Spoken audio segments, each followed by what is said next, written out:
My first task is to introduce Dr. Ferron, who I met only a few years ago, actually, in St. Augustine campus of UWI, where we participated in a conference on Sir Arthur Lewis. And lo and behold, I'm now the principal and president of the Sir Arthur Lewis Community College here in St. Lucia. Dr. Ferron is president and vice chancellor of Brock University in Canada. He previously served at Brandon University as president and vice chancellor and as provost and vice president academic. He has a very distinguished career in both academia as well as working in the federal government, Ontario government to be precise. He also PhD in economics from the University of Western Ontario, which is my alma mater. So I didn't know that until reading his bio. And he's also been the recipient of the Queen's Diamond Jubilee Medal and several other awards. He's definitely a distinguished scholar and has had significant experience in the world of government as well as in the private sector to some extent. So I would like to now introduce Dr. Ferron, who will give some remarks about today's proceedings. So over to you, Dr. Ferron. Thank you very much, and thank you for that introduction. And it's wonderful to be here joining individuals from right across Canada and the Caribbean, and indeed globally, to talk about some very important issues that face both Canada and the Caribbean, and to listen to our panelists on their contributions. As I start in, I'd like to first recognize His Excellency Mark Berman, who is the High Commissioner of Canada to Guyana. And as well, I'd also like to recognize the next speaker as well, Mr. Joseph Cox, who is the Assistant Secretary General on Trade and Economics, Caribbean Community, so CARICOM Secretariat. Also, I'd just like to recognize you as well, Dr. Keith Nurse, for all the work that you do and all the contributions that you make as well. I'm joined here with my colleague from the University of the West Indies, Dr. Lutz Longsworth, who is the Provost Vice Chancellor at the University of the West Indies. And I'd also like to recognize my good colleague here at Brock University, Dr. Camille Rutherford, who is the Vice Provost for International Partnerships and has been instrumental in working across institutions, both here in Canada and in the Caribbean, in contributing to the work of the Canada-Caribbean Institute. As many of you will know, the Canada-Caribbean Institute recently formed and established between the University of the West Indies and Brock University, but very much spanning institutions across the Caribbean and institutions across Canada that dedicate themselves to looking at issues and scholarly work that affects both Canada and the Caribbean in terms of our relationship, our collaboration, whether in economics, environmental considerations, social issues, primarily aimed at contributing to the prosperity of both Canada and the Caribbean, as well as to the joint opportunities that we bring at a global level to issues affecting humanity as a whole. As I think about today's dialogue, I do think about the strong relationship between Canada and the Caribbean. As many of you will know, my parents are from the Caribbean, Jamaica to be particular, but I grew up in Canada. And as such, we know that going back to the 1700s, there's been a strong bond between Canada and the Caribbean. And indeed, over the years, there's been an increasing scope of trade and engagement between Canada and the Caribbean region.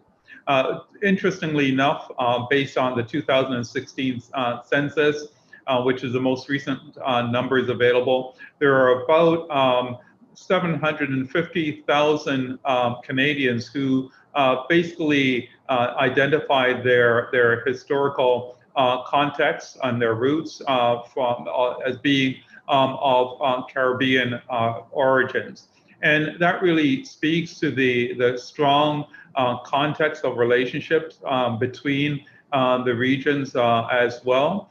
And when I think about the CARICOM countries, your population of almost 75 million, the Canadian population of about 37 million.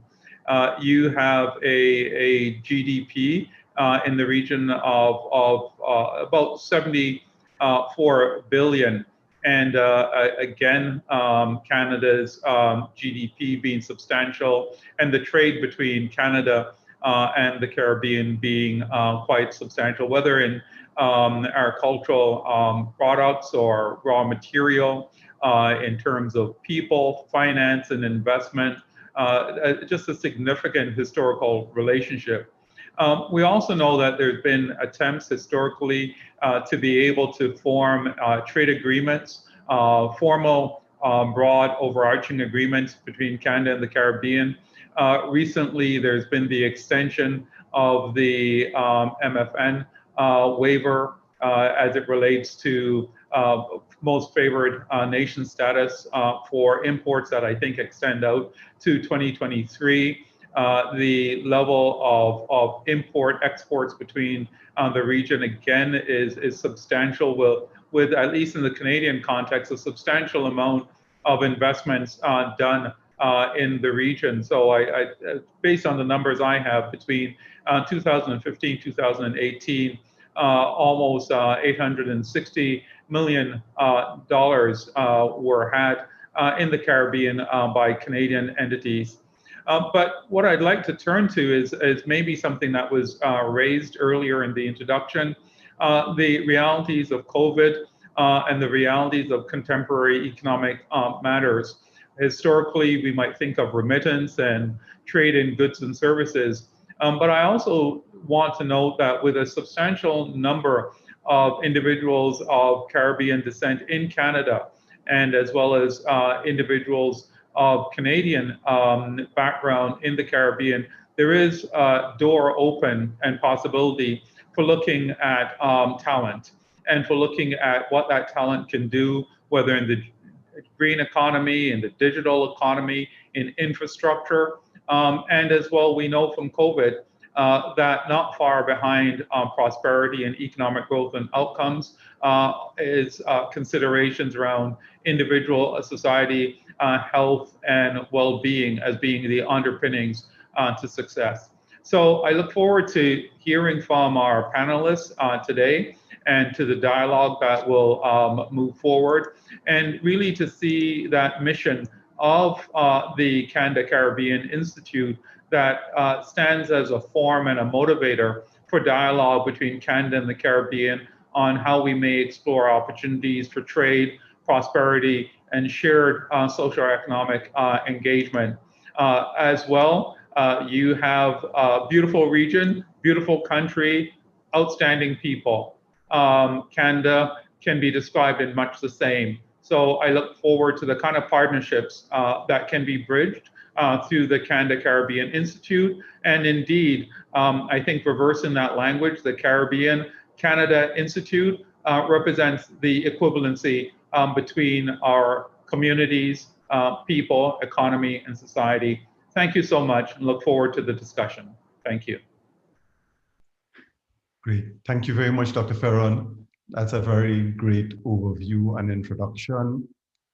I very much liked the way in which you captured the essence of the moment and as well historicizing it. What we have next, Dr. Longsworth, who's the Pro-Vice Chancellor for Global Affairs and Principal of the UWI Open Campus. Dr. Longsworth is also no stranger to Canada, having had training in the arts and Hispanic studies at Queen's University, Ontario, Canada. She has a distinguished career in the academy, having several degrees in business administration, in humanities.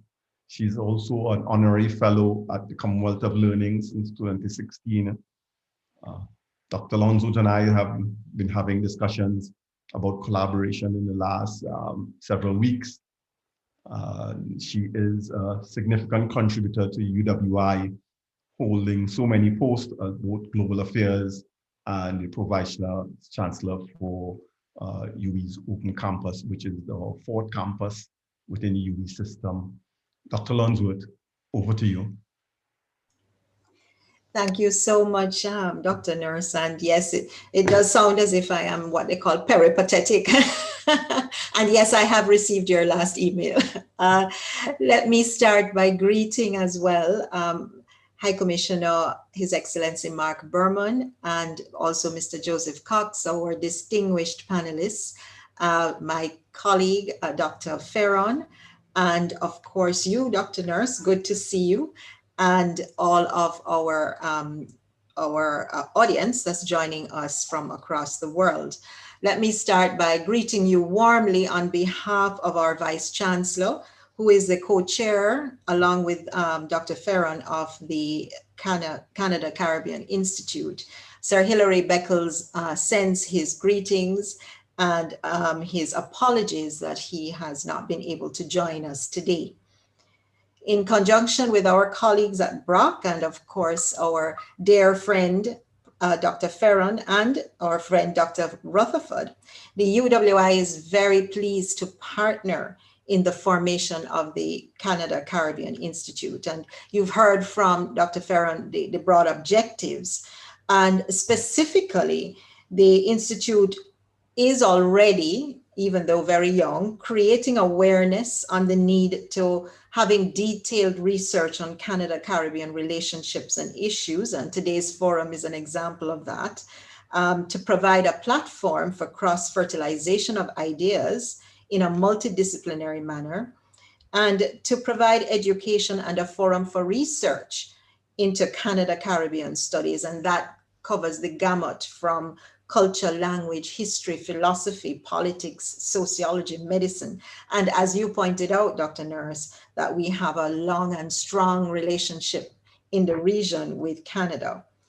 Although still in its infancy, the CCI, through our collaboration with Brock and other post-secondary institutions across Canada, have already started executing a number of fora. For example, we had the inaugural Canada-CARICOM Research Symposium, which was held just before the pandemic created the wedge between us in February of 2020. And this was just a little bit less than 1 year after the signing of the MOU between the UWI and Brock University in 2019. We've also had a forum on seasonal farm workers in Canada during the COVID-19 pandemic, which was held on April 30th, 2020. And that discussed the particular systematic vulnerabilities that put at risk the health and safety of seasonal workers, as many of them were still traveling to Canada during the height of the pandemic. And there has been quite a lot of collaboration at the academic level among our campuses and departments of the UWI regionally. The UWI's global strategy focuses on ensuring that the Caribbean is represented in all the conversations that are vital to its development and growth. Hence the strategic positioning of the University of the West Indies in partnering with outstanding universities and institutions on 5 continents. The reason for this is that since 2008, the Caribbean has been caught in a cycle of sluggish growth, which has been further exacerbated by frequent natural disasters. The COVID-19 pandemic created even more difficulties for our economies. And of course, most recently, which everyone would have seen played out on the global media, the eruption of La Soufrière in St. Vincent and the Grenadines. And I have just come off a call with St. Vincent and the Grenadines, and they are today suffering from tremendous flooding and mudslides in the country. These are elements that have led to the economies having very great difficulty in getting back up on their feet. So within the AAA strategy, the UWI is committed to revitalizing Caribbean development. And it is within this context that this excellent partnership with Brock University has birthed the CCI. The CCI is leading and will continue to lead many conversations which will underscore the importance of building an even more robust partnership with Canada. The intellectual and academic research will buttress the pragmatic and tangible outcomes of growth and development for both our region and Canada. Today's forum will address an issue which is critical to the revitalization of the relationship between Canada and CARICOM. As we know, Canada is one of our key trading partners historically, and the recent pandemic, which led to the closure of borders, has deeply affected some of our main joint trading activities, particularly tourism. I look forward, therefore, to today's discourse and to the views of our panelists and our participants.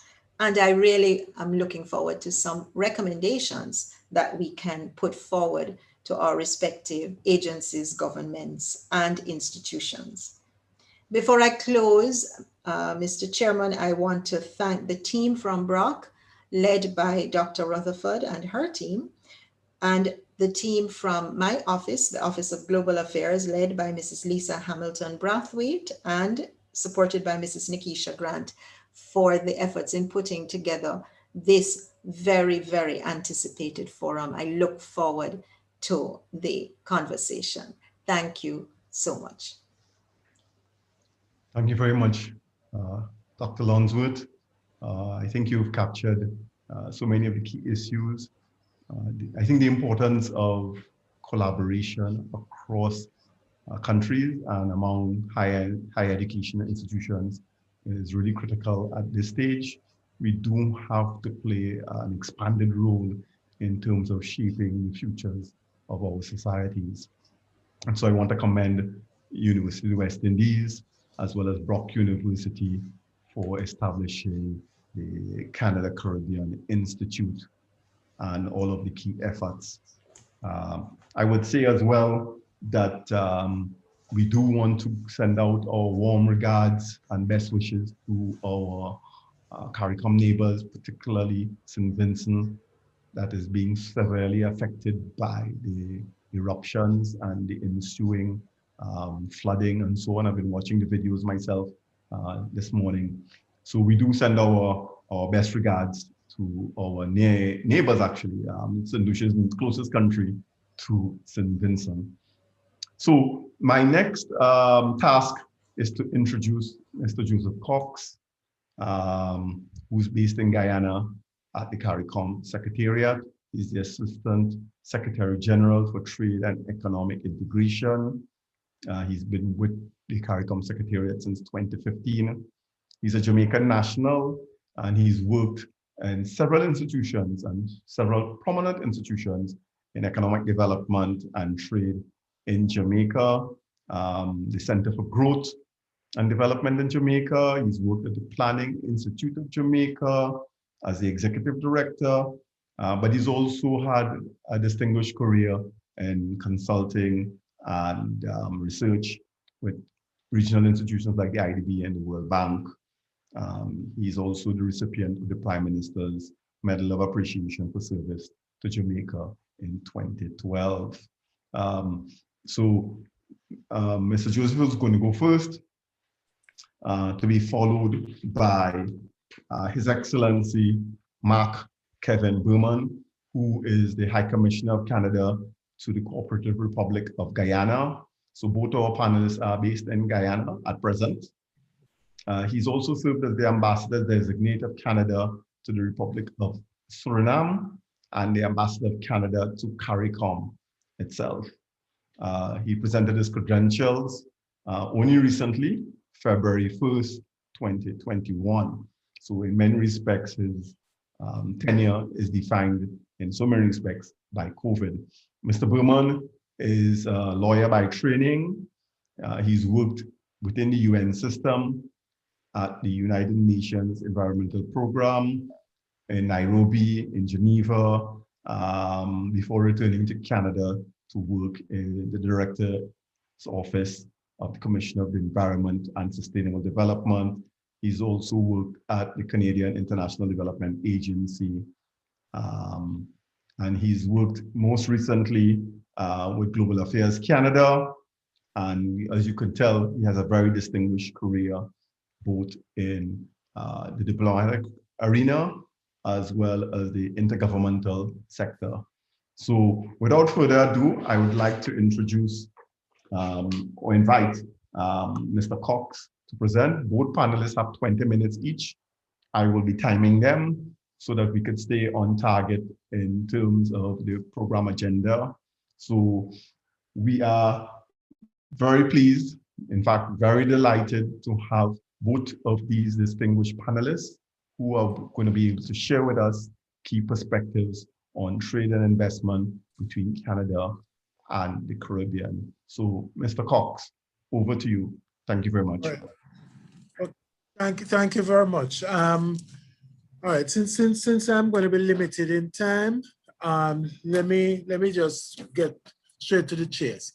There are golden opportunities right now for an increase, in fact, an exponential increase in the trade between CARICOM and Canada. Why do I say this? For the year 2019, CARICOM actually had a trade surplus with Canada. Exported $944.6 million US dollars worth of goods, versus importing $768.3 million US dollars worth of goods.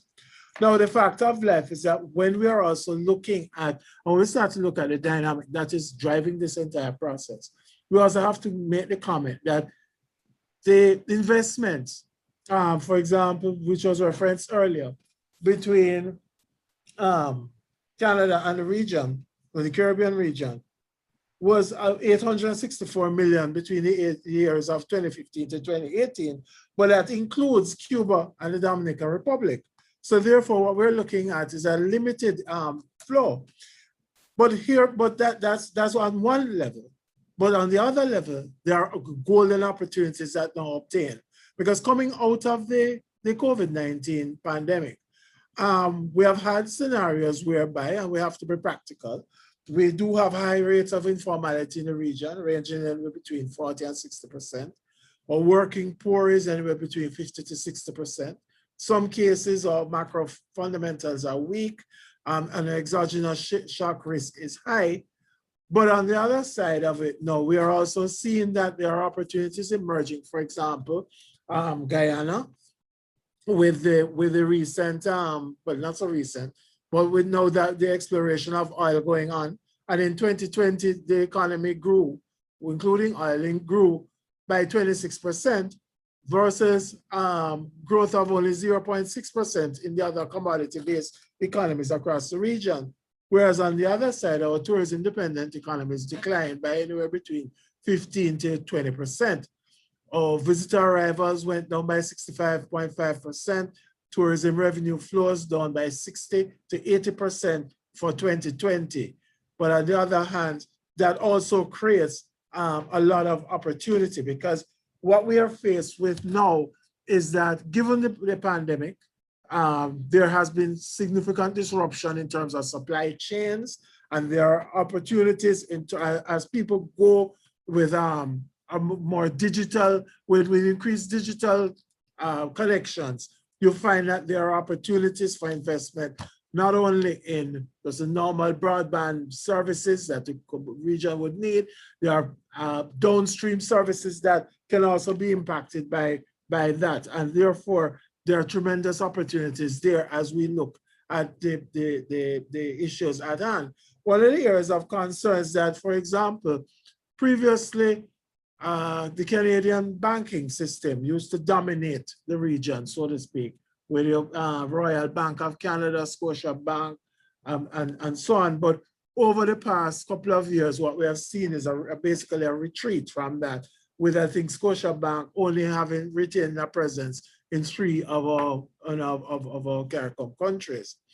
But what all of this really points to, and the strategic pivot that the entire region has to undergo now, is that it creates the opportunity, creates a dynamic for considerable growth and considerable investments in it. Because yes, the economies do have structural problems, but at the same time, there has to be greater emphasis on increased competitiveness and growth. So as I alluded to before, there has to be greater emphasis on supply chain management. With the disruptions coming out of the pandemic, there is a greater emphasis now and a greater focus on nearshoring. So there are opportunities where that is concerned. There are also greater opportunities in terms of just service delivery, and because of the increase, notwithstanding the challenges that some of the countries face in terms of broadband penetration, the fact of life is that there has been a considerable surge in electronic commerce, and therefore there are opportunities there that can be taken advantage of. And just to give you a couple pieces of data that I looked at. For example, Trinidad and Tobago, they have 95% broadband coverage. Jamaica has 40% digital penetration.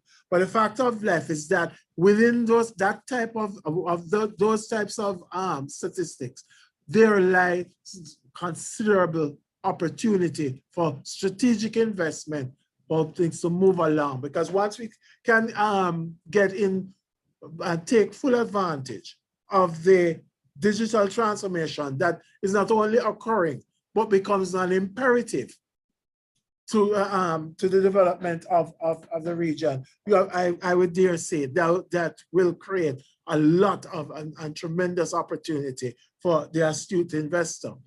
On the other standpoint, there's greater emphasis on remote learning and education and training, because again, as the economies begin to retool and effect that type of pivot that they require, there will be an emphasis on not only single scenario of training, meaning you get a degree or get a diploma and that's the end of it, but there will be a greater emphasis on continuous training and continuous education. So again, where that is concerned, there are opportunities. One of the areas that, of course, we, in terms of, and as we continue to build out the financial services sector in the region, there are opportunities for things like crop insurance and all sorts of different facilities. There are opportunities for strategic investments in energy, because there's an area whereby a lot of countries now are engaging in, what should I say, reassessing and renegotiating and basically redoing a lot of the legislation and some of the licensing agreements that were effective with previous suppliers to modernize and enhance the delivery of reliable energy and indeed clean energy. So you have opportunities in not only solar, you have opportunities in terms of wind, you have opportunities in terms of geothermal, etc. So the opportunities do exist and the market does exist for that.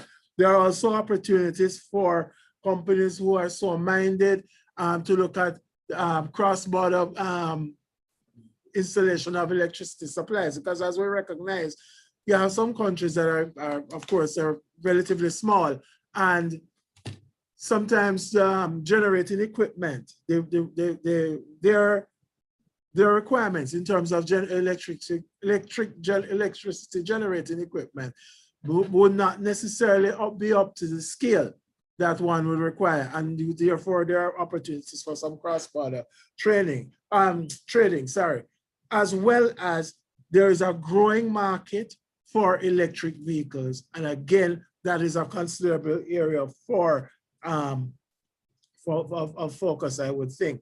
Then we have issues in terms of e-agricultural strategy. We have to look at extension services and what are some of the other issues that come from that. Whereas we're looking at reducing our concentration risk and so on. So the bottom line of what I'm really driving at is that the opportunities that exist coming out of the current COVID exercise, irrespective of the challenges that we are facing, the fact of life is that we do have, for example, by and large, a trainable workforce. And one of the disturbing data points that we have to recognize is that, for example, in Jamaica, the unemployed youth between the ages of 14 and 24 is 22.8%. In some of the other countries, the data points are somewhat higher, and therefore it is an area for concern. The financial legislation, so for example, recently at CARICOM, there has been the approval of credit reporting policy and model law. Well, model law has been developed, but credit reporting policy, there's also increased in emphasis now and the recent approval for deposit insurance. Why am I saying all of these things? Because what is going on is not only is CARICOM now is open for business, it is putting in place the modern legislative framework, which will allow for the kind of investments that are required within this sphere to really drive and resuscitate, and as far as I'm concerned, exponentially increase the trade with Canada and the region. It seems to me that once we're looking at areas of collaboration in terms of provision of government services, we're looking at areas in terms of collaboration, in terms of trade diversification. There are always opportunities for technical assistance facilities and so on. So therefore, whereas, traditionally one would say, okay, we're looking at just the normal goods and services exports. The fact of life is that with tourism being what it is now, there are golden opportunities for investment. I mean, for example, but in the Bahamas, there is now a $1 billion investment that is on the table. So there are opportunities. On the other standpoint, you have a country like Aruba. Aruba, because of the fallout in tourism, declined by 25.5% in 2020. But again, where that is concerned, it also creates, where you have adversity, creates the opportunity. And what I'm saying here is that whereas you have opportunities in terms of tourism, you have opportunities in terms of transport, you have opportunities in terms of provision of and the facilitation of government services, you have opportunities in the areas of energy and the development and enhancement of the financial services community and sector. And with the increase and a continued increase in broadband services, even though there is room for investment to expand same, the fact of life is that the growing interest and the growing utilization of electronic commerce will allow for significant investments, and this can be cross-border investments. And the fact of life is that it opens a whole new market for the region and any trade that it will have with Canada. So I think I'm not sure what I'm doing in terms of time, but I think I will, if you want, I will yield at this point and we can explore further in questions if that's okay. Okay, thank you very much, Mr. Cox. You're well within your time. You've made my life as a moderator very, very easy. And I think what we can do is pick up on some of these issues which you've raised, and there's several issues you've raised. Yes. We can pick it up in the Q&A. So we have generated some ample time for that. So I want to thank you for that wide-ranging perspective. You've also provided some very useful data on some of the key trends, particularly the trade surplus between the Caribbean and Canada in goods, It would be useful to see what the data is on in services. You did provide some useful perspectives on investment as well, and the quantum of investment coming from Canada into the Caribbean. And as you rightly indicated, it cuts across many spheres, from the resource extraction areas to services like tourism, banking, and several other goods-related sectors. So I want to thank you very much for that very spirited intervention as the first panelist. We now switch over to His Excellency, Mr. Mark Kevin Berman. As we indicated, he's the High Commissioner of Canada to the Cooperative Republic of Guyana. He is also Ambassador Designate of Canada to the Republic of Suriname and Canada's Ambassador to CARICOM. So with so many hats being worn, I can well imagine His Excellency has much to share with us. So now I invite His Excellency to make his presentation. He also has 20 minutes. So, Ambassador, Your Excellency. It seems as though they're having a little bit of technical difficulties. We'll hold on for them. I just wanted to say, Canada has always been a good friend to the Caribbean. It's a long established relationship. I have benefited in so many ways. I've studied in Canada. We have established strong linkages with Algonquin College in Ottawa, as well as Dalhousie University.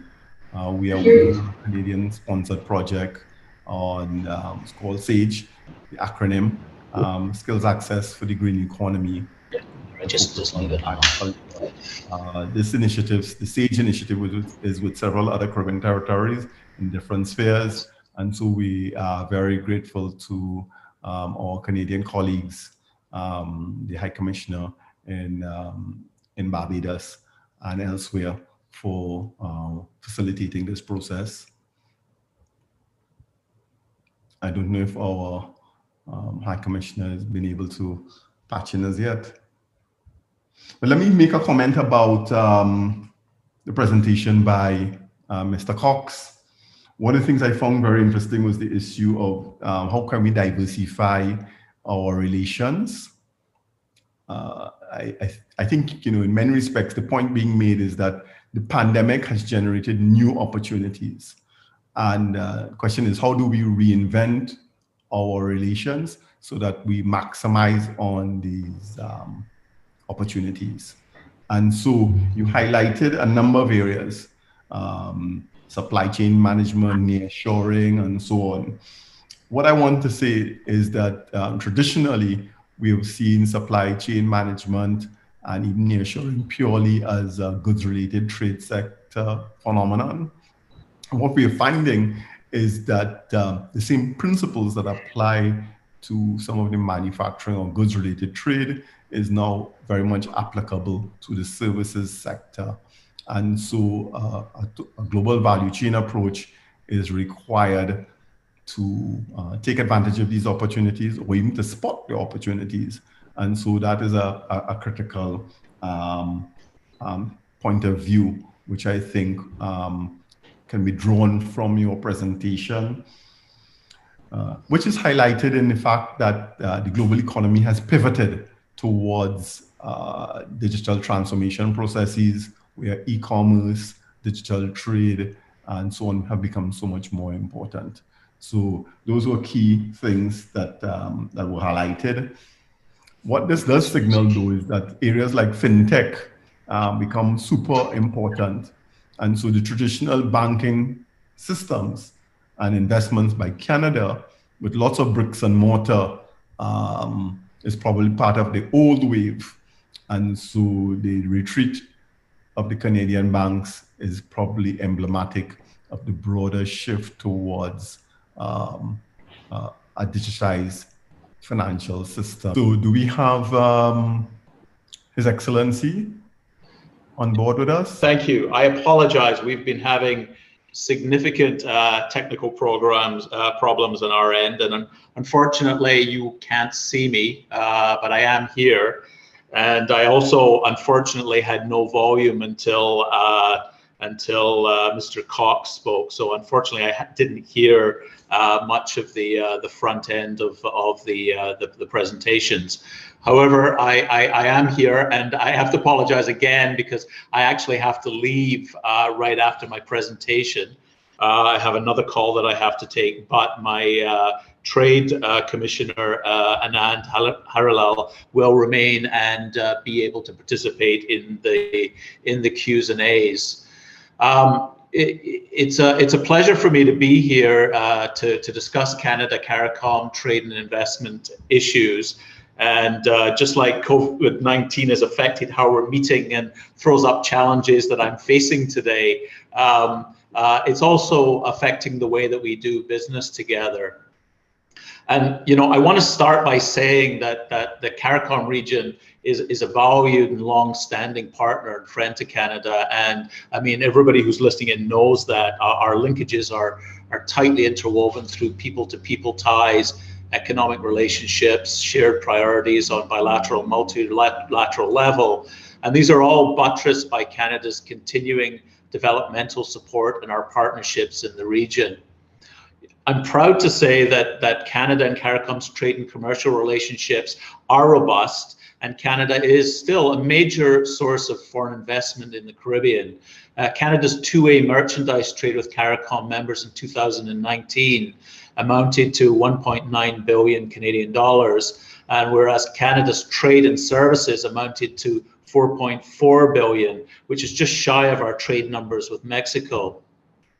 Canadian companies active in the CARICOM markets are concentrated in, as a number of you have mentioned, in the financial service sectors in countries like the Bahamas and Barbados, as well as in the extractive sectors in Guyana, Suriname, and Trinidad and Tobago. There's also Canadian companies operating in tourism, energy, infrastructure, clean technology, manufacturing, education, and professional service sectors within the region.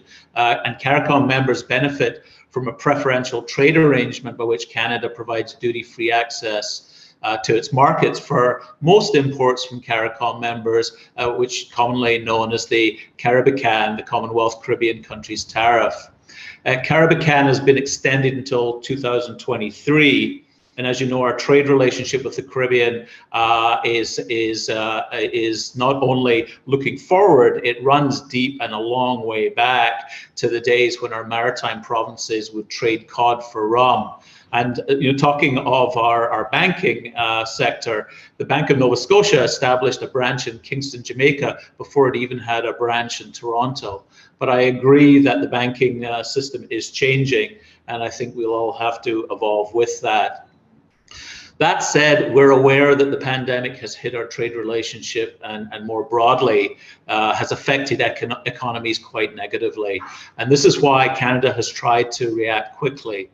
In fact, at the beginning of the pandemic, Canada was one of the first countries to provide immediate COVID-19 response to the region with an allocation of $5.8 million in response to bilateral requests for assistance from CARICOM countries. Canada followed up with another $5 million in support to the Pan American Health Organization, as well as other funding mechanisms. And that was combined with our donations of PPE and other medical equipment to countries across the region. Canada is also a key shareholder, as most of you will know, and one of the largest donors to the Caribbean Development Bank, which has also provided significant support to CARICOM members in responding to the pandemic and before. This support has included debt service relief, emergency lending and addressing health, social protection, and economic recovery, as well as providing working capital in micro, small, and medium-sized enterprises. And we also committed a further $81.4 million for the replenishment of the Caribbean Development Bank's Special Development Fund in February, recognizing the economic recovery challenges the region will need to endure. COVID-19 has caused significant reductions in employment, incomes, remittances, and purchasing power in the Caribbean. And as borders have closed, lower remittance levels were channeled to the Caribbean, affecting GDP in many countries in the region.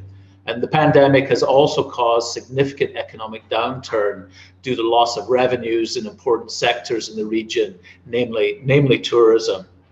CARICOM countries are engaging with Canada on strategies to reopen the tourism sector, and many now have opened their borders. As well, food security continues to be a challenge as food markets and supply chains have been seriously disrupted by COVID restrictions. Recognizing our special trade relationship with the Caribbean, in addition to the unique vulnerabilities of the region, Canada is also making efforts to improve the macroeconomic challenges the pandemic has contributed to. Moreover, Canada has increased its advocacy with international financial institutions for more flexible financing for CARICOM states, including temporary increases in lending by multilateral development banks, access to concessional financing, debt rescheduling, and accelerating the approval and disbursement of emergency financial assistance. Most recently, Canadian support for innovative financing has been co-led by Prime Minister Trudeau with Jamaican Prime Minister Holness and UN Secretary General Antonio Guterres on developing financial solutions to address the crisis caused by the COVID-19 pandemic. Some solutions under this initiative include addressing debt vulnerabilities, enhancing external finance for inclusive growth, and ensuring a sustainable recovery. Canada is also actively involved with the G20 and Paris Club in setting up the Debt Service Sustainability Initiative, which several Caribbean countries have accessed in the context of COVID-19. And we've also sought to work to advance our work on solutions to blacklisting and the loss of corresponding banking relations. These efforts mentioned demonstrate Canada's commitment to the region and, importantly, our interest in strengthening commercial ties. As a leader in green technologies and renewable energies, Canada, we believe, is a natural trade partner for the Caribbean. Moreover, with our strong people-to-people ties, it makes sense that we would strengthen and continue to build on our education relationship. Canada hosted almost 11,000 students from the Caribbean in 2018-2019 academic year alone. And while these numbers have gone down during the pandemic, it's certainly a number that we want to continue to encourage. In countries such as Guyana, with the recent launch of the Canada-Guyana Chamber of Commerce, there are already steps in the right direction to increase Canada-CARICOM trade. Just in the last few years, majority Guyanese-owned partnerships have been formed with Newfoundland and Labrador-based firms, creating successful ventures that benefit both of our business communities. In January of this year, Pantera Solutions, Inc. was formed as a result of a joint venture between Canada's Crosby Group and Farfan and Mendes Limited, which is hiring and training local residents to deliver services offshore in the oil and gas sector.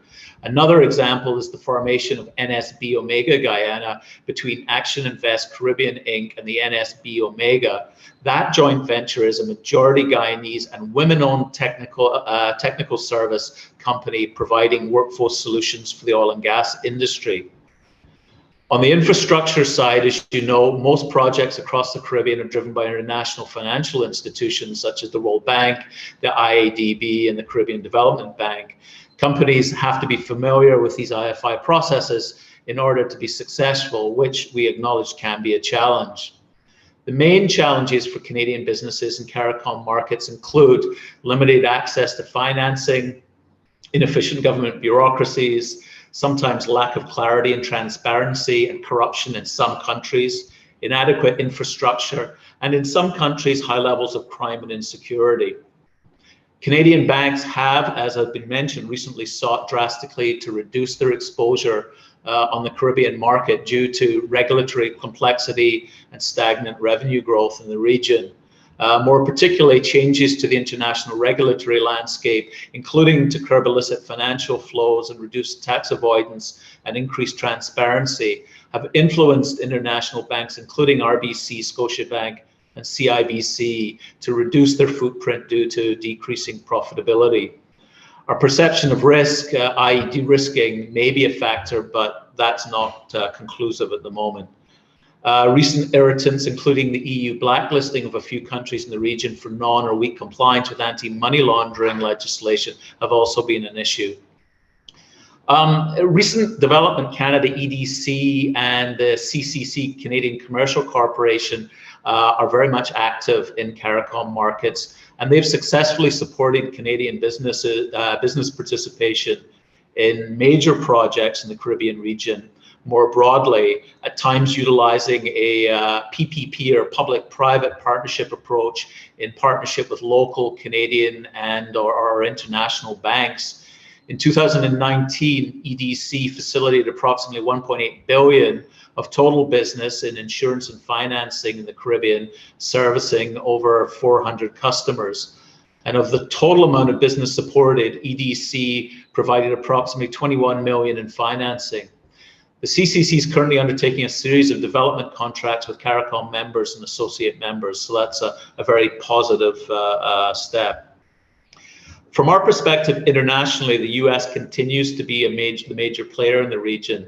However, there is a swiftly growing presence of, for instance, Chinese companies operating across many sectors, often with backing from their government. China's generous concessional loans for infrastructure projects does make it difficult for Canadian companies to remain competitive and match their financial terms. Other major competitors in the region include the UAE, Taiwan, as well as more traditional partners such as the UK, the Netherlands, and France. If I can, let me put a plug in for Canada's Trade Commissioner Service. The TCS provides its Canadian private sector clients with practical advice on foreign markets and on-the-ground intelligence to help companies make better, more timely and cost-effective decisions in order to achieve their goals abroad. Now, more than ever, the Trade Commissioner Service is helping Canadian businesses grow with confidence by connecting them with our funding and support programs, international opportunities, and our network of trade commissioners in over 160 cities worldwide. So my message to anybody who that I speak to is get help exporting, learn about your prospective market, get in touch with my office if you're in the Caribbean or the CARICOM, and my staff can help you with queries. And finally, in my capacity as ambassador to CARICOM, I just want to pass on the message that I'm committed to working with all stakeholders on opportunities and avenues to increase trade and investment amongst our countries. Importantly, I think it is vital that fora like this one continue to be involved and allow us to share ideas and information. So I'd like to finalize my comments by thanking the organizers for holding this event, because it really helps to bring innovative stakeholders like yourselves together to think about how we can, as government, private sector, public sector, work together to make Canadian CARICOM trade relationship one of the strongest in the world. And in this regard, I challenge and invite all of us to be bold and develop innovative mechanisms that can achieve ambitious goals. Thank you very much. Thank you very much, Your Excellency. You did exceptionally well in terms of pulling together all that data and analysis in spite of the technological challenges. It would have been great to see you while you were speaking, but we heard you loud and clear. You identified a range of trends as well as trajectories in terms of Canada-Caribbean relations, economic relations in particular. And in many respects, I think you really hit the nail on the head. There is tremendous diversity in terms of the relationships, and also significant opportunities going forward. We do have to think about how we can reinvent these relations because the world is moving on. Towards the end, you talked about the competition that Canada was faced with from other territories and regions that are interested in investing and building relations with the Caribbean. I think that's a really important point. Canada has a long historical relationship with the region and significant investments in the region as well, which I think bodes to its strategic advantages. You've done well in terms of time as well. So I want to compliment you on that. Like Mr. Cox, you was bang on in terms of the time frame. I'm listed now to be a discussant. What I think will be best is I'll just make a few brief comments overall, and then I'll pass it on to Dr. Ferron, who I imagine has a lot to say on these matters. I think that some of what the High Commissioner has indicated suggests that in some key sectors, we need to identify what I would call quick wins, things that are easy hanging fruit that we can focus on. So one of the key areas, of course, would be tourism. Canada and Canadian firms have significant investment in the tourism sector in the Caribbean, and this is the lifeblood of the Caribbean economies. Tourism is the largest employer, source of foreign exchange as well.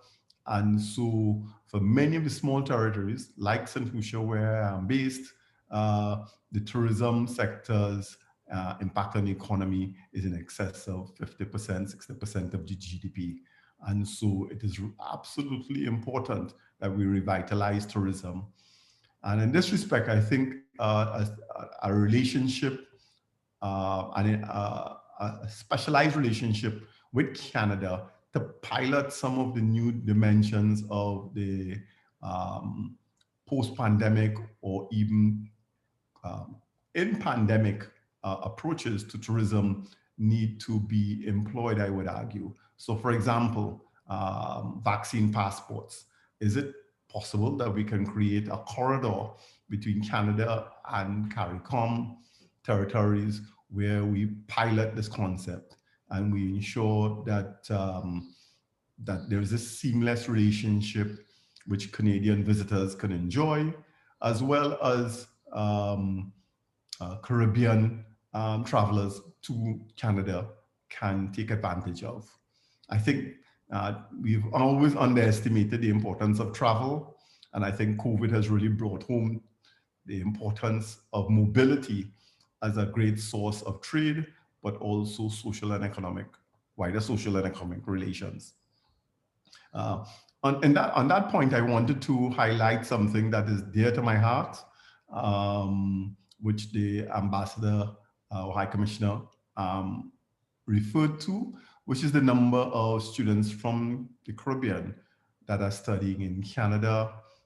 When I was a student at the University of Western Ontario, I was the International Students Commissioner for my campus, but also for the whole of Ontario.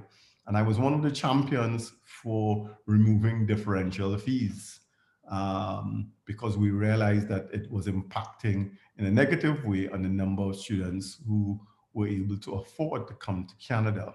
So this is one of the areas I think that could generate some significant benefit for Canadian students and their families. Back then we were proposing that Caribbean students be treated equivalent to students from the particular provinces. And that is something that was even presented to under my stewardship to the Federal Commission. There was a standing committee on the topic, and I led a team which include the president of my university, University of Western Ontario. So the argument has been going on for a long time. The question is, can we be bold enough to embrace this as a particular, very discrete area of facilitation that can be hugely beneficial? And it may well be targeted, which is that we go after sectors and training in particular sectors that are of huge importance to the Caribbean-Canadian relationship. So for example, with the growth of fintech areas and the growth of renewables and the growth of areas like the blue economy, for example, are there very specialized training opportunities where we involve both Canadian and Caribbean higher education institutions in a joined up process of training of Caribbean people, as well as Canadian counterparts, to expand on these areas. Now, this is where we treat higher education not as a standalone, but as part of a wider process.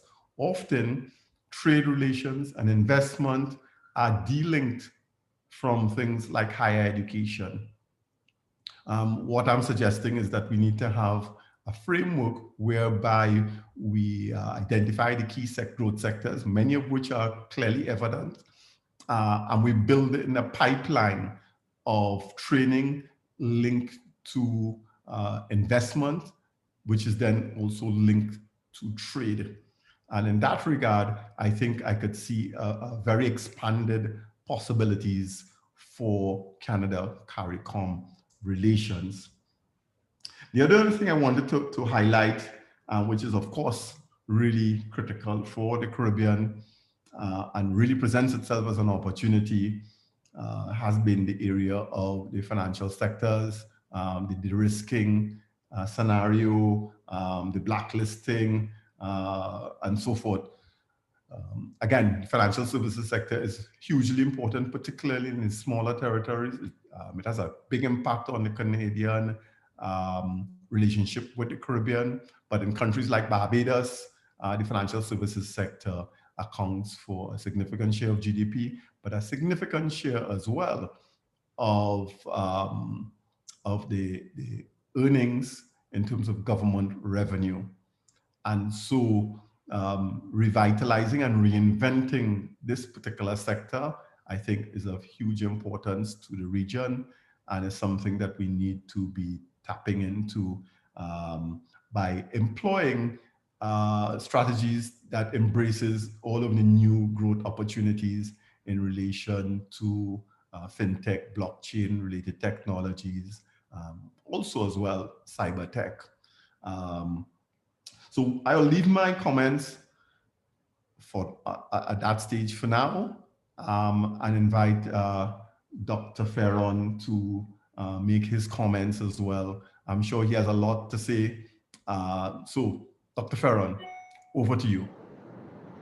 Thank you very much. And I'd just like to congratulate both speakers in their outline of some of the opportunities, some of the challenges and context for trade between Canada and the Caribbean, and as well as the recognition of the broad historical relationship between the two.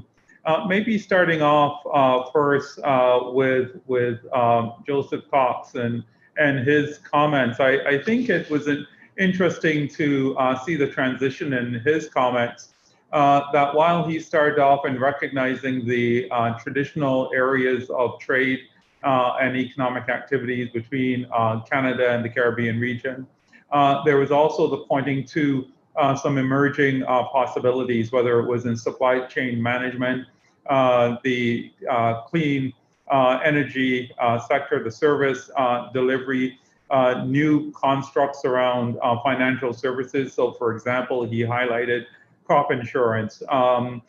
Then went on to take a look at opportunities in terms of manufacturing or even new manufacturing, as well as the digital economy, recognizing the level of disbursement of internet services across a number of countries. So in some senses, there is that sense that I gathered from him of building and on the platform that's already been established in terms of the levels of trade, investment and activities, but using that not as simply something to continue to grow solely, but to grow that along with growing some new relationships and possibilities. Also, he highlighted the idea that there is a highly educated and trainable workforce, and recognizing, of course, considerations and hurdles such as youth unemployment levels and the need for educational engagement, technical assistance, and the likes. So in some senses, turning that page to new possibilities. As I listened to the High Commissioner of Canada, so Mark, Berman. He also talked about some of that historical relationship, but it was also interesting to see his highlight of the possibility of the region working with its relationship with Canada to have Canada serve as a voice in multilateral discussions on behalf of the region or in partnership with the region, whether at the G20 or other forum for being able to advance some of the considerations as it relates to the Caribbean. And of course, that begs the broader question that's been implicitly raised, which is what is the scope for resuming the bilateral or discussions between Canada and CARICOM on establishing a more formal structural trade agreement, as we've seen taking place globally in broad umbrella agreements. And I also do want to recognize Dr. Richard Brunel, former ambassador, and his work in that space. But I also think that the Canadian High Commissioner to Guyana also raised some interesting items that I think ought not to be missed. And I'll put these under the umbrella of competitive governance.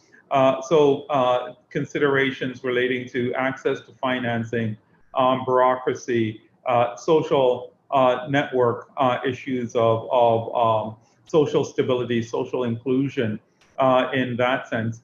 And as I reflect on the two discussions, I think it's so important then, the message I think I took away was one, being able to nurture and build on pre-existing opportunities, whether it's tourism and new tourism, I might say, as well as manufacturing, agricultural trade, financial services and investment, and so on. But also to take a look at the new in terms of supply chain opportunities, the clean economy, infrastructure. All those items are the new platforms. Third, to be able to recognize nurturing the governance that will, and the social economic climate that will foster greater investment in trade is also a third one that requires emphasis. Fourth, as my colleague has mentioned, Dr. Keith Nurse, the idea of talent, and that's both talent development, so those significant number of students from the Caribbean to Canada, but also the opportunities for students from Canada to get a global experience by attending, participating in engagement with institutions within the Caribbean and seeing that as a two-way sharing. But in that scope, then, also to look at the opportunity for being able to start building a new engagement, particularly where we are in terms of digital technology.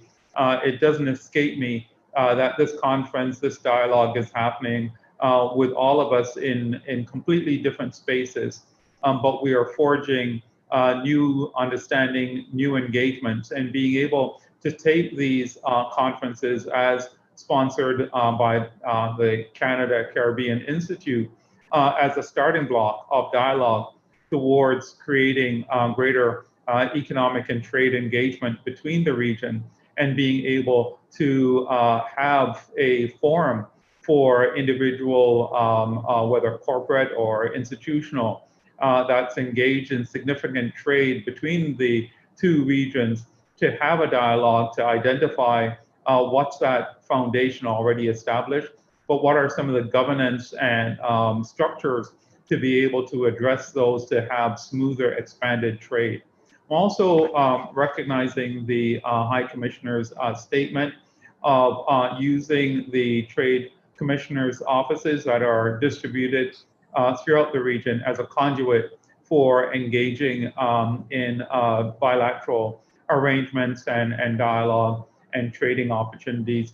I think that the foundation established between Canada and the Caribbean region is a strong one.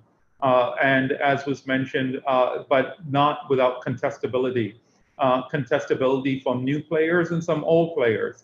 But I do believe that if we maintain an open channel, that the opportunities between Canada and the Caribbean, which is the one that I've got a strong interest in, does hold a lot of promise, and does hold promise for being able to look at how we can have collaborative programs in youth training to realize on that incredible talent and ingenuity of the Caribbean people, and that incredible willingness and interest of Canada to engage in mutual engagement that is beneficial for both parties. So in listening to both speakers, there's promise, I heard. There are challenges, none of which are insurmountable. And I think at this point, we've all pivoted globally. And I think at this point, we may want to ask ourselves, how do we pivot in this relationship with some strategic goals that are listed that then become defining anchors for how we work together, both in Canada and the Caribbean, and how all of us, whether educational institutions, investors, business, government, what are our defining roles in heading towards that beacon of shared prosperity. And with that, I'd like to congratulate both speakers. I'd also like to thank my colleagues at the University of the West Indies, Dr. Longsworth, and my good colleague here at Brock University, Dr. Rutherford, for their work in creating this opportunity for dialogue. Thank you so much. Thank you very much, Dr. Ferron. I think you did well as a discussant to raise some additional issues and really to highlight some of the good fruit from the two presenters, His Excellency Berman and Mr. Joseph Cox. In terms of timing, we are probably just about 5 minutes behind, but we do have the opportunity for a Q&A, question and answers.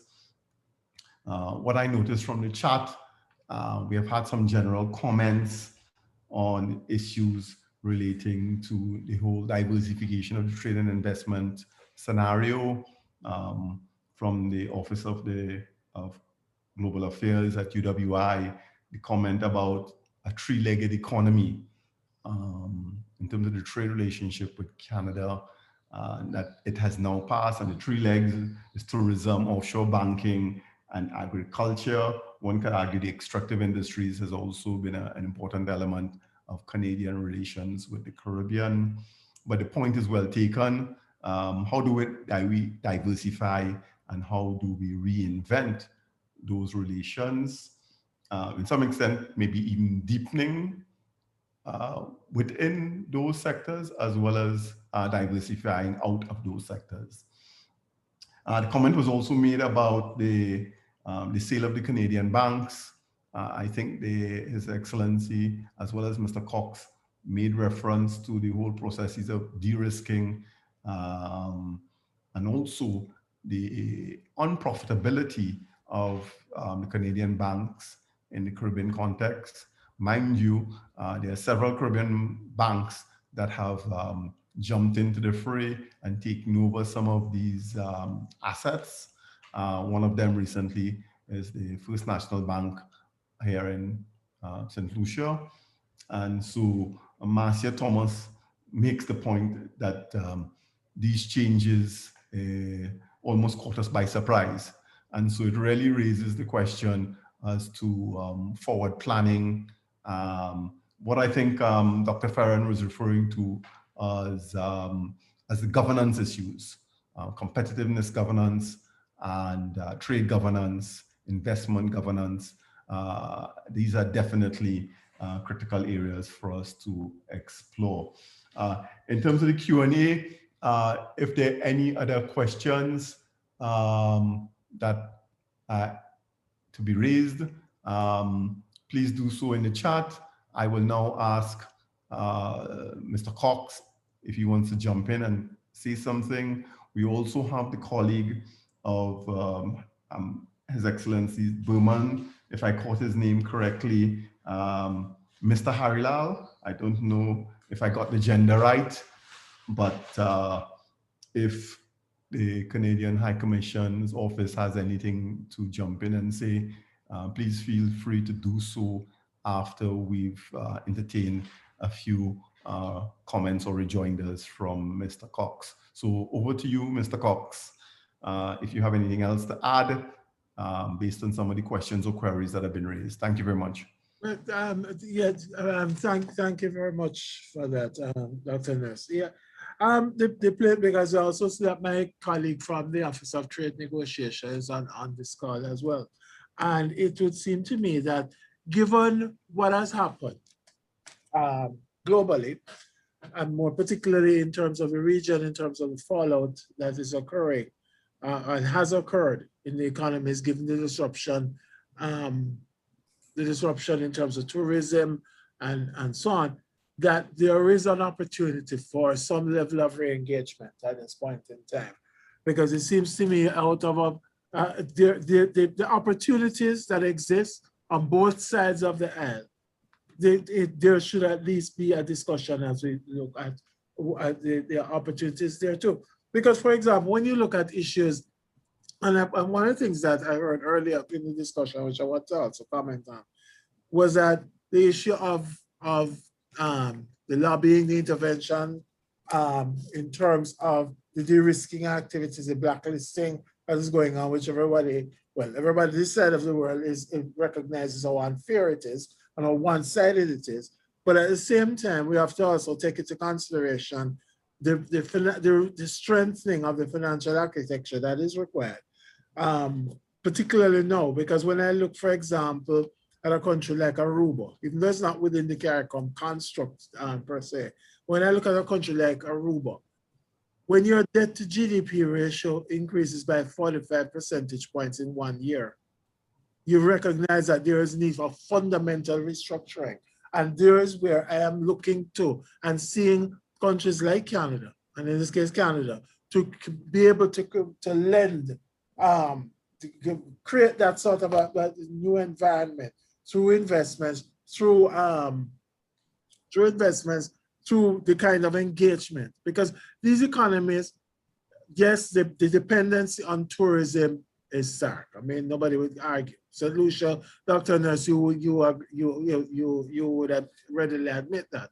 And indeed, if you notice, for St. Lucia, I think the economy declined 20% in 2020, based on what the Prime Minister said a couple of weeks ago. But the point is simply this, that when you're looking at a re-engagement, when you're looking at an engagement with the region, it seems to me that the fact that COVID has become, and the pandemic has become such a game changer. Also, the fact that, for example, in Guyana, with the greater emphasis on the extractive industries, it seems to me that there is considerable opportunity there. And that's where my mind is going. I mean, we now have the new threat of the new Anti-Money Laundering Act of 2020 that passed in the United States, which is now a new source of concern for us as a region. And it seems to me that that is a kind of engagement that we need to have, both in terms of advocacy on our behalf, support where necessary, but also be looking at the opportunities in terms of the goods aspect of it, services in terms of education. Do you recognize that with the development, for example, as I alluded to, with the development of your broadband services, the new vista of opportunity that it would create for both the students in the Caribbean or in CARICOM, and for the institutions that exist in Canada for that sort of cross-border fertilization. I mean, the opportunities are really tremendous, and it just seems to me that what we need to do is look at the re-engagement of dialogue to start to treat with this and seek to enhance the trade and development between the two groupings. So that's my initial comment. Okay, thank you very much. I don't know if we have anyone from the High Commissioner's office in Guyana that wanted to jump in and say anything. I do note that from the comments and the chat that the three-legged economy issue was raised by Terence Yip. So thanks for that correction. And Marcia Thomas, my good friend and collaborator from many years ago, has been one raising a lot of the questions about the Canadian banks and the changing rules, and also whether she's asking or raising the question about the Joint Technical and Economic Committee and whether it can be resuscitated to help facilitate some of these governance issues in relation to trade and investment.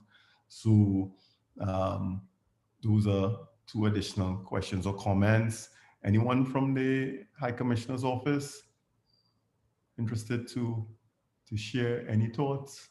I do note another comment where it's indicated that if you take away the alumina, petroleum, and gold from Caribbean exports to Canada, the rest are very low. That's not a surprise. In many respects, we are still exporting extractive goods to Canada. And the agricultural exports have declined massively. We haven't been supplementing those deficits with an expansion in trading services. And so one of my pet areas for research is creative industries. Are there opportunities there that we are not exploiting? And what about the migration, diaspora, and diaspora investment opportunities? Have we explored those to a sufficient degree? So I just raised those comments additionally. So, yes, good afternoon, everyone. Sorry, I was muted, so I was just unmuted. So let me start by saying thank you for this opportunity. As my High Commissioner mentioned, I think this is a very important dialogue. It's a great time to be having this dialogue as we contemplate increasing the trade relationships between Canada and the Caribbean. Let me say... Please introduce yourself, please. Oh, I'm sorry. I am Anand Harilal. I'm the Trade Commissioner based in Guyana, and we cover the markets in Guyana as well as Suriname, and we do have some trade policy relations with Canada. With CARICOM. So I'd like to say that Canadian companies remain interested in the region. Companies have been, interested in various markets, not just the markets that are growing, for example, in Guyana and Suriname, but they remain interested in markets in the OECS as well as Haiti as well too. So I think one of the challenges, and I think as High Commissioner alluded to, it's the investment frameworks that sometimes impede the pace in which Canadian investors are able to materialize their investments in the markets. And that's something on the development side I know we have been working on in terms of improving the doing business environment through various initiatives that we've had over the years with partners like the World Bank, the IFC included, and some Canadian partners as well too. I think Dr. Nurse, you had mentioned a SAGE project earlier, and those are some of the initiatives that we're continuing to implement in the region to help grow the private sector in the region. Part of the process is ensuring that we have a vibrant private sector in the region in which Canada can then partner with. Typically, our strategy and most of our markets is to leverage partnerships. Canadians don't necessarily seek to come in and take over, but to leverage local content, build the capabilities of local companies, so they can access the opportunities in the market. Increasingly, we have been getting a number of interests from the diaspora community, and I think a lot of it has to do with the work that's been done by various member states in terms of leveraging these diaspora networks to increase economic growth in their respective jurisdictions.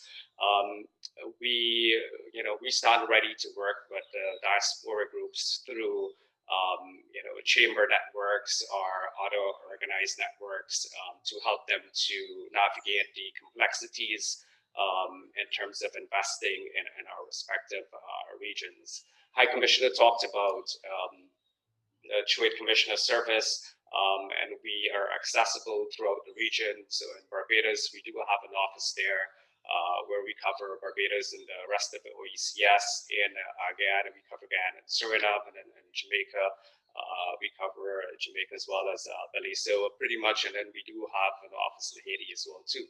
So pretty much we cover the entire region, and we stand ready to support Canadian investors as well as companies from the CARICOM region and looking to maybe facilitate investments or accessing the markets in Canada as well. Okay, great. Thank you very much, Mr. Harilal. I thought you did good service to us to highlight some of these key issues and bringing in issues like the role of the diaspora communities, and also reminding us of the key takeaways from His Excellency. Time is against us.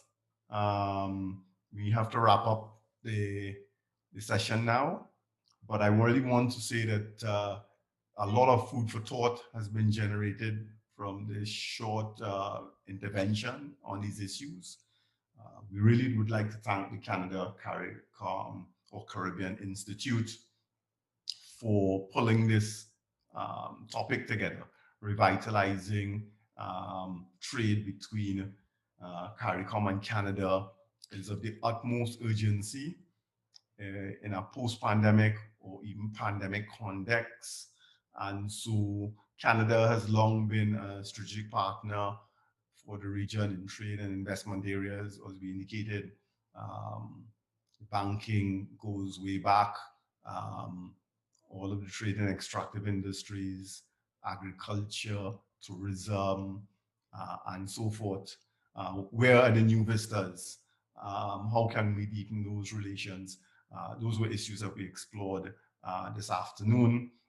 So I'd like to thank the University of the West Indies. It's my alma mater as well.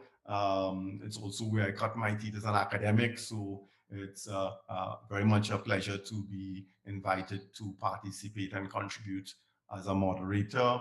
Brock University, I actually applied to go to Brock University and got an acceptance to do my undergraduate degree, but chose to go with one of your competitors.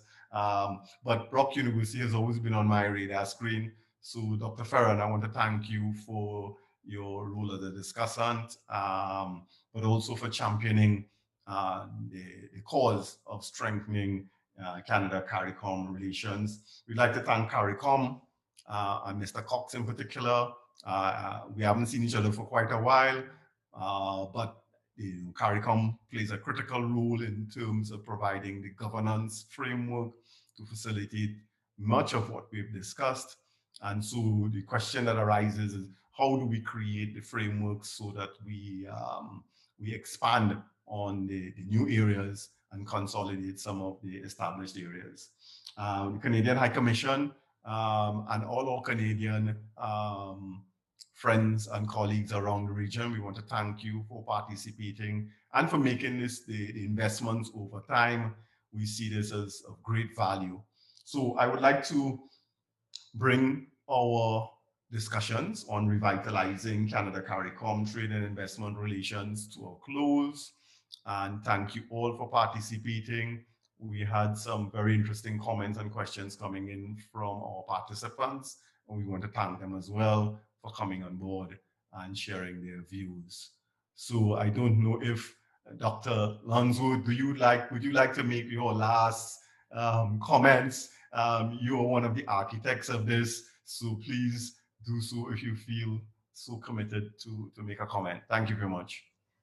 Thank you for the opportunity, Dr. Nurse, but really just to say just how engaging the discourse has been this afternoon. I wish we had another hour, but I know we must leave. And I thank all of the participants, the questions, and of course our panelists who were excellent. And we look forward to part 2. Yes, yes. So very much, Mr. Cox, it was a pleasure to see you again and to listen to your presentation. And His Excellency Berman, who had to leave and go on to another session. We also want to thank him. And Dr. Ferron, it's clear that we need to be in greater collaboration, but we want to thank you for making this strategic investment in terms of the Institute and its role going forward. So thank you very much to all and sundry. Best regards. Stay well, stay safe. Goodbye.